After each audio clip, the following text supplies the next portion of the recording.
ওয়াজ শুধুমাত্র একচেটিয়া হয় আমাদের দেশে। সেটা কি? মা বাবার অধিকার নিয়ে কথা হয়, আমিও আজকে অনেক কথা বলেছি, কিন্তু সন্তানের অধিকার নিয়ে ওয়াজ এত বেশি হয় না। এই ওয়াজটা অনেক বেশি হওয়া দরকার। সন্তানের যেরকম কর্তব্য আছে বাবা মার প্রতি, বাবা মায়েরও এরকম কর্তব্য আছে সন্তানের প্রতি। কথা বুঝতে পারছেন? কিয়ামতের দিন আল্লাহ রাব্বুল আলামিন সন্তানকে যে জিজ্ঞাসাবাদ করবেন যে তুমি তোমার বাবা মার কি হক আদায় করছো, বাবা মাদেরকেও জিজ্ঞাসা করবেন তুমি তোমার সন্তানের কি হক আদায় করেছো। কথা কি বোঝাতে পারছি?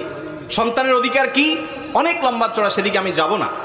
নাম্বার এক, আপনার সন্তানকে ভরণ পোষণ দিতে হবে। এই বিষয়ে ওয়াজ না করলেও আমরা আজকাল দেই, যা দরকার তাও দেই, যা দরকার না তাও দেই। টাকা পয়সা তো দেই, সাথে মোবাইল ফোনও দেই, নেটও দেই, এমবিও কিনে দেই। পোলাপানকে যা দরকার হয় চাইতে না চাইতেই আমরা দিয়ে দিই। এখন এই দেওয়ার জন্য ওয়াজ করার দরকার নেই, সব বাপ মাই চেষ্টা করে ছেলে মেয়েকে দেওয়ার জন্য। কিন্তু এর চাইতে বড় যে পাওনা তাদের আছে